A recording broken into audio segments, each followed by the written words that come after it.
तुम्हारी जिंदगी की सबसे कीमती चीज अचानक गायब हो जाए तो तुम क्या करोगे? रोगे, गुस्सा करोगे या नई राह खोजोगे? आज की इस कहानी में हम जानेंगे एक 12 साल के लड़के की टूटी हुई जिंदगी, एक रहस्यमय भूल भुलैया के 4 रंगीन किरदार और 5000 साल पुराना वो गीता का रहस्य जो आज भी हर टूटे हुए इंसान को जोड़ सकता है। तो चलिए शुरू करते हैं। 11 साल का नील घर आया तो टूटा हुआ था। कल तक अपनी टीम का हीरो था, आज एक हार के बाद उसे टीम से बाहर कर दिया गया। उसने थकी आवाज में कहा, पापा अब मुझे क्रिकेट ही नहीं खेलना। पापा ने उसका कंधा थामकर कहा, बेटा ऐसे ही वक्त में कृष्ण ने 5000 साल पहले अर्जुन से कहा था, मात्रा स्पर्शास्तु कौन्तेय शीतेष्ण सुख दुखदा, यानी हर खुशी गम बदलते रहते हैं, कोई भी स्थिति स्थायी नहीं होती। चल इसे एक कहानी से समझते हैं। बहुत समय पहले एक विशाल भूल भुलैया थी, अनगिनत रास्ते, ऊंची दीवारें, मोड़ पर मोड़ कि उसके अंदर छोटे छोटे संसार बसते थे। सुबह वहां अलग होती थी, रात अलग। कुछ रास्ते रोशनी से भरे थे, कुछ बिल्कुल अंधेरे। उस भूल भुलैया के बीचों बीच चीज छुपा हुआ था, लेकिन ये कोई साधारण चीज नहीं थी। ये थी खुशी, सफलता, आराम, प्यार, उम्मीद, दोस्ती, सपने, वो सब कुछ जो हम चाहते हैं। और उसी भूल भुलैया में रहते थे 4 रंगीन किरदार, 4 चूहे। हर एक की सोच अलग थी। पहला था पीला रंग का सैमसुंगू। उसकी नाक बड़ी थी, बहुत बड़ी, इतनी तेज नाक कि वो दूर से ही स्मेल पकड़ लेता था। दूसरा था हरे रंग का दीपू दौड़ू। उसके पैरों में हमेशा रोलर स्केट्स बंधे रहते थे। वो स्पीड का राजा था, उसे बस भागना आता था, सोचना वोचना नहीं, बस एक्शन। तीसरा था लाल रंग का राणा रोको, गोल मटोल, हमेशा डरा हुआ, हमेशा रुकने वाला। और चौथा था नीले रंग का शिवू सीखो, हमारी स्टोरी का हीरो, सबसे समझदार, सबसे सोचने समझने वाला। चारों हर सुबह उठते और भूल भुलैया में दौड़कर चीज ढूंढने निकल जाते। और एक दिन उन्हें मिल गया चीज स्टेशन सी। वहां इतनी सारी चीज थी कि देखते ही बनती थी, पीली, सुनहरी, खुशबूदार, पहाड़ जितनी। चारों खुश हो गए। सैम संगू ने कहा, यहाँ तो जिंदगी भर की चीज है। और सबने खुशी में ने नाचना शुरू कर दिया। समय बीतता गया, सब रोज आते, चीज खाते, जिंदगी आराम से चल रही थी। चीज धीरे धीरे कम होने लगी, पर राणा रोको और शिवू सीखो ने देखकर भी अनदेखा किया। एक दिन सैम संगू ने कहा, चीज कम हो रहा है। दीपू दौड़ू बोला, चलो नया चीज ढूंढते हैं। और दोनों वहां से निकल गए नई चीज की तलाश में। लेकिन राणा रोको हंस पड़ा, इतना सारा चीज है, कभी खत्म नहीं होगा। एक सुबह जब राणा रोको और शिवू सीखो आराम से, देर से, बिना रोलर स्केट्स के स्टेशन सी पहुंचे तो चीज गायब थी, बिल्कुल गायब। एक दाना भी नहीं, खाली दीवारें, खाली फर्श और भयानक खामोशी। सैम सुंगू और दीपू दौड़ू तो बहुत पहले ही नई चीज की तलाश में निकल चुके थे स्टेशन सी, पर अब सिर्फ राणा रोको और शिवू सीखो ही बचे थे।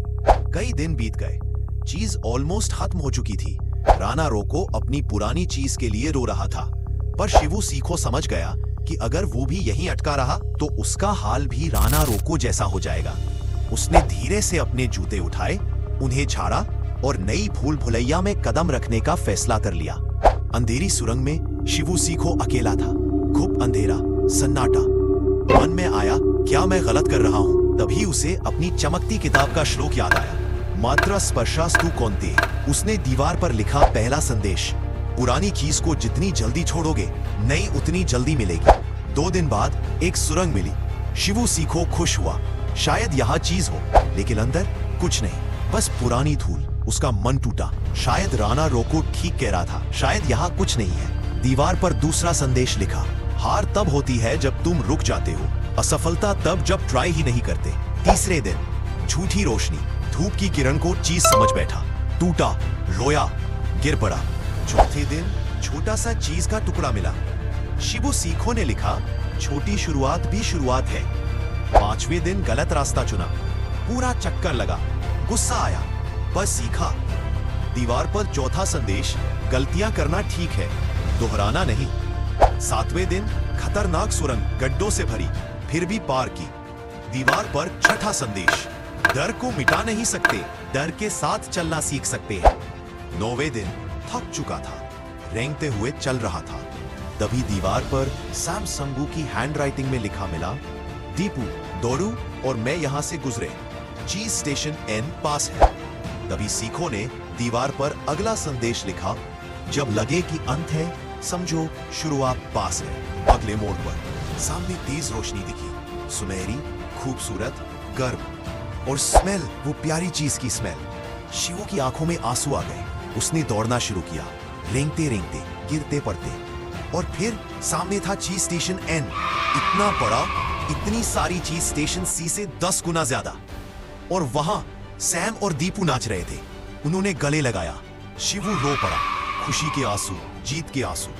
उसने स्टेशन एन की दीवार पर आखिरी संदेश लिखा, नई चीज पुरानी से ज्यादा अच्छी थी, लेकिन असली चीज तो मुझे इस जर्नी में मिली, और वो थी एक लर्निंग की। ये लर्निंग थी कि परिवर्तन ही जीवन का नियम है।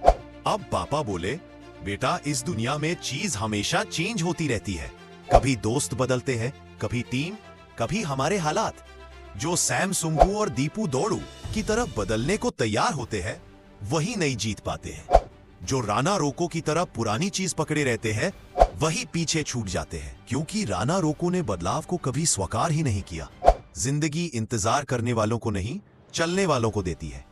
तू अगर शिवू सीखो की तरह एक कदम भी आगे बढ़ा ले, तो नई चीज तुझे खुद ढूंढ लेगी।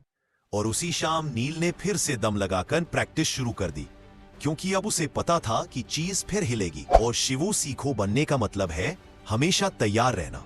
अगर आपको ये कहानी पसंद आई, सब्सक्राइब कीजिए।